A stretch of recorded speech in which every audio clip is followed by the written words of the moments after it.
Η Αθήνα είναι μικρή και είναι μεγάλη.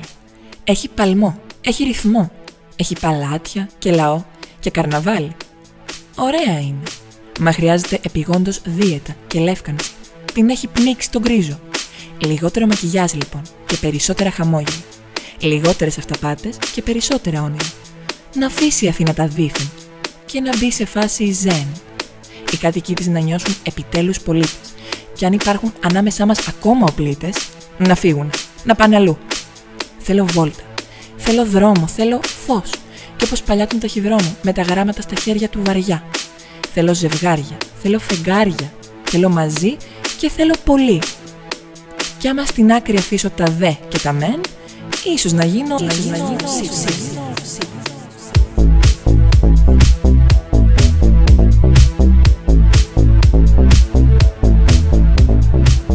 Μέρες γιορτών.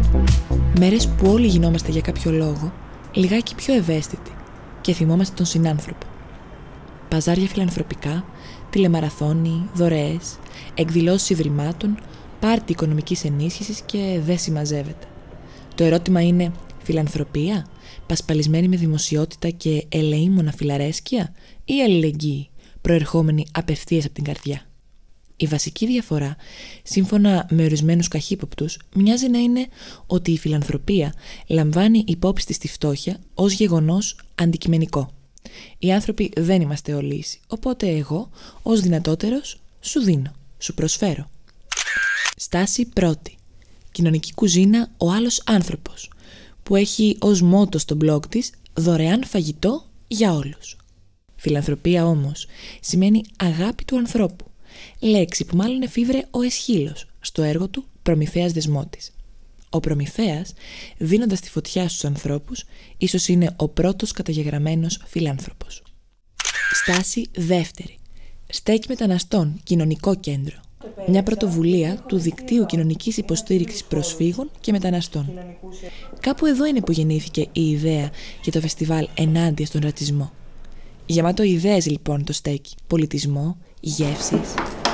Εδώ ο χώρος λέγεται Στέκι Μεταναστών, ένας κοινωνικός και πολιτικός χώρος όπου λειτουργεί από τις αρχές του 1990, συνδέεται με το Δίκτυο Κοινωνικής Υποστήριξης Προσφύγων και Μεταναστών, μια οργάνωση που έχει ασχοληθεί από το 1990 κιόλας με τους πρώτους μετανάστες που ερχόταν εδώ στην Ελλάδα, σε δύο βασικές άξονες: καταπολέμηση ρατσισμού, κοινωνικού ρατσισμού περισσότερα, και την απέτηση της νομοποίησης των εργατών μεταναστών που ερχόταν τότε και ζούσαν και σε άλλες συνθήκες.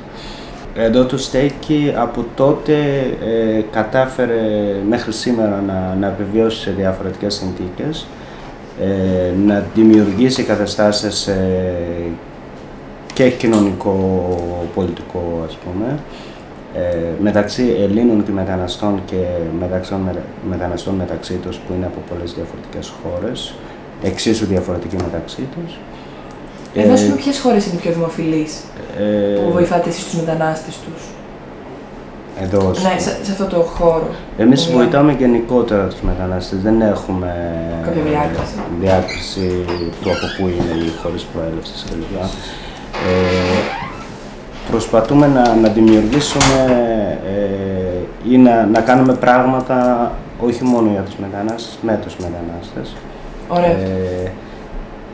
Και με πολύ απλά πράγματα ξεκινάμε, ίσως από τα πιο απλά, ξέρω εγώ, από το να μάθουν την ελληνική γλώσσα εδώ και να μπορέσουν να μάθουν να προσφέρουν και αυτοί,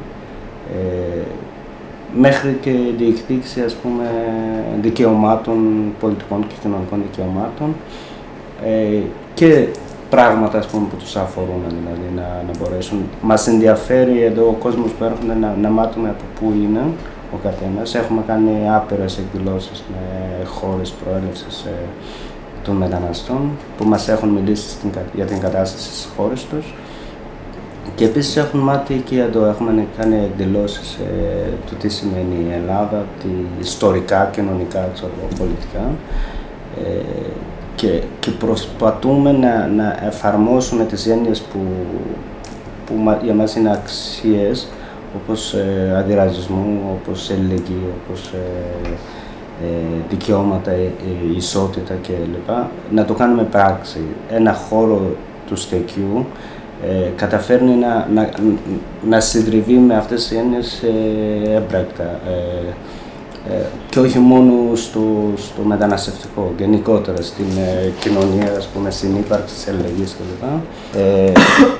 Εδώ είναι ανοιχτός χώρος, υπάρχουν πάρα πολλές ομάδες που δουλεύουν και κάνουν πράγματα, από τη συλλογική κουζίνα που μαγειρεύουμε και τρώμε όλοι μαζί, μέχρι μαθήματα ελληνικών και άλλες γλώσσες, υπολογιστών και άλλα πράγματα. Κατά καιρούς κάνουμε έμπρεκτες, ας πούμε, δράσεις όπως χαριστικό μπαζάρι, όπως, ας πούμε, πηγαίνουμε σε διάφορες γειτονιές και κάνουμε πράγματα, ας πούμε, με τον κόσμο της γειτονιάς. Πάντα είναι ανοιχτός στο κόσμο που να έρθουν εδώ και να προσφέρουν, και όχι μόνο, αλλά να παίρνουν και αυτοί κάτι από αυτό που κάνουν. Δηλαδή είναι οι ιδέες που κάνουμε εδώ τα πράγματα, ή τουλάχιστον προσπαθούμε να γίνουν τα πράγματα, είναι να γίνουν ανταλλαγή. Αν κάποιος ενδιαφερθεί να διδάσκει ελληνικά ως Έλληνας, που είναι η γλώσσα τους, το πρώτο στίγμα δεν χρειάζεται να είναι εκπαιδευτικός. Μπορεί ο καθένας να μάθει κάτι στον κόσμο που χρειάζονται βασικά πράγματα. Αντίστοιχα όμως μπορεί να μάθει άλλη γλώσσα που διδάσκονται από τους μετανάστες ή από άλλους, ας πούμε, που μαθαίνουν ελληνικά. Οπότε δεν χρησιμοποιούμε τις έννοιες, ας πούμε, ότι μόνο προσφέρουμε. Είναι ανταλλάζουμε, προσπαθούμε να μάθουμε και εμείς και αυτοί και όλοι μαζί εδώ, ότι ο ένας μπορεί να προσφέρει στον άλλον με έναν τρόπο ώστε κανένας να μην είναι ότι άσχημα με κάποιο τρόπο. Ισοτιμίες και αλληλεγγύης.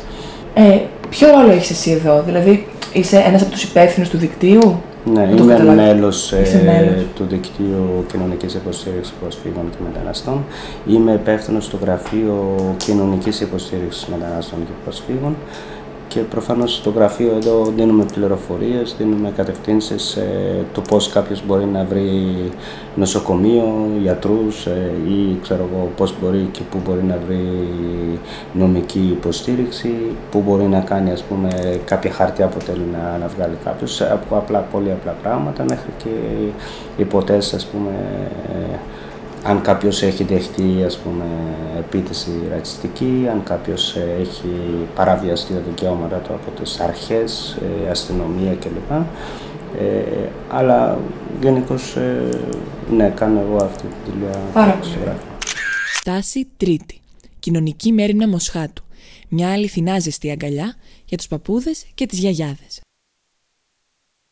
Οι υπεύθυνοι του Φιλανθρωπικού Σωματείου Κοινωνική Μέριμνα, που βρίσκεται στην οδό Κοραή 40 στο Μοσχάτο, είχαν κάθε διάθεση να επικοινωνήσουν μαζί μας και να μας βοηθήσουν σε αυτό το μικρό ρεπορτάζ.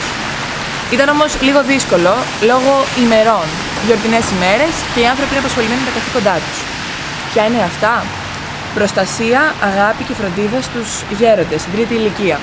Είναι ένα ίδρυμα, δεν θα λέγαμε πρωτοπόρο, θα λέγαμε όμως σίγουρα μοναδικό. Βραβευμένο, όπως μας λέει και η εφημερίδα που εκδίδει Ο Παλμός της Ανθρωπιάς, από την Ακαδημία Αθηνών το 1993 για κοινωνικό έργο. Η κοινωνική μέριμνα, ιδρυμένη από το 1962, δεν είναι σίγουρο να επιτελεί φιλανθρωπικό έργο ή έργο κοινωνικής αλληλεγγύης. Το μόνο βέβαιο είναι ότι χρόνια τώρα, έμπρακτα, στηρίζει τους γέροντες στην τρίτη ηλικία. Διοργανώνει μαθητικούς διαγωνισμούς έκθεσης κοντά στον Οκτώβρη, 1 Οκτωβρίου, η Παγκόσμια ημέρα για την τρίτη ηλικία.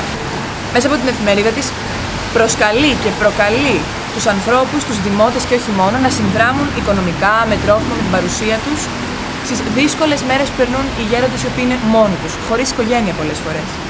Τα μικρά παιδιά τα Χριστούγεννα λένε τα κάλατα.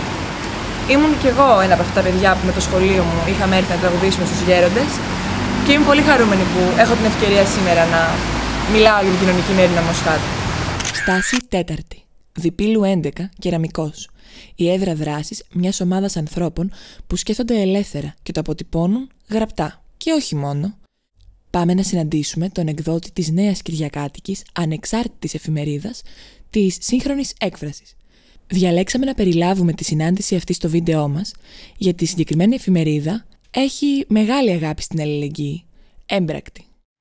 Λοιπόν, όπως γνωρίζει η Γεωργία, στην εφημερίδα Σύγχρονη Έκφραση έχουμε ένα βασικό πρόταγμα, το οποίο είναι το εμείς. Το εγώ πιστεύουμε ότι απαγορεύει, κλείνει και είναι επικίνδυνο. Άρα, εμείς θεωρούμε ότι το εμείς είναι ο μόνος τρόπος να προχωρήσει κάτι, αλλά και να συνεχίσει στο διηνεκές. Άρα λοιπόν, με αυτή την έννοια, δεν μπορεί το μέρος να ευημερεί αν δεν ευημερεί το όλο και το αντίστροφο.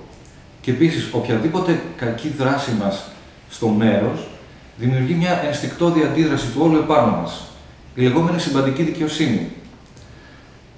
Έχουμε ακούσει πολλές φορές τοπικούς άρχοντες, βουλευτές και διάφορα να λένε ότι η κοινωνία μας δεν ανέχεται την αλληλεγγύη, ας πούμε, στους αστέγους. Γιατί πιστεύουν, λέει, ότι έχουν φτάσει να μένουν στον δρόμο γιατί τους αξίζει. Και ότι λίγα ψηλάκια από το πορτοφόλι να τους δώσουν στις γιορτές, πιστεύουν ότι καλύπτουν την ψυχική τους υγεία, ας πούμε, και ηρεμία και κάνουν το χρέος τους. Αυτό λοιπόν που λένε οι τοπικοί άρχοντες είναι ένα μεγάλο ψέμα. Η κοινωνία, γιατί εγώ είμαι μέρος της κοινωνίας και δίνω το 80% του μισθού μου στην εφορία σε φόρους, δεν ανέχομαι να βλέπω στον δρόμο αστέγους. Προσβάλλει την νοημοσύνη μου, προσβάλλει τη συνεισφορά μου στα κοινά. Δεν το ανέχομαι αυτό. Εμείς λοιπόν ως εφημερίδα πιστεύουμε ότι ο κόσμος μπορεί να αλλάξει. Αρκεί να ξεφύγουμε από τέτοια καλωστημένα ψέματα και αυταπάτες. Αλληλεγγύη για σένα, τι θα μπορούσε να είναι? Μια πράξη αλληλεγγύης. Θέλω να πω μια Η αλληλεγγύη δεν είναι μια πράξη, είναι μια συνέχεια. Ολότητα. Θα πρέπει δηλαδή να αναπτύξουμε τη συνείδησή μας, να καταλάβουμε ότι τα πάντα στο σύμπαν είναι ένα και ο διπλανός μας είναι ένα μέρος του εαυτού μας. Όσο λοιπόν είμαστε αλληλέγγυοι, κάθε μέρα θα γινόμαστε όλο και πιο ελεύθεροι. Η φιλανθρωπία δεν μπορεί να απορρίπτεται, γιατί προσφέρει τις περισσότερες φορές άμεση υλική ανακούφιση σε ανθρώπους που έχουν ανάγκη. Όμως, εάν αρχίσουμε όλοι να βλέπουμε την αλληλεγγύη και την αλληλοβοήθεια ως αυθόρμητη πράξη αγάπης και όχι ως ένα χριστουγεννιάτικο ή ένα εν γέννη φιλανθρωπικό καθήκον, τότε μια σπουδαία κοινωνική επανάσταση θα ξεκινά να θεμελιώνεται.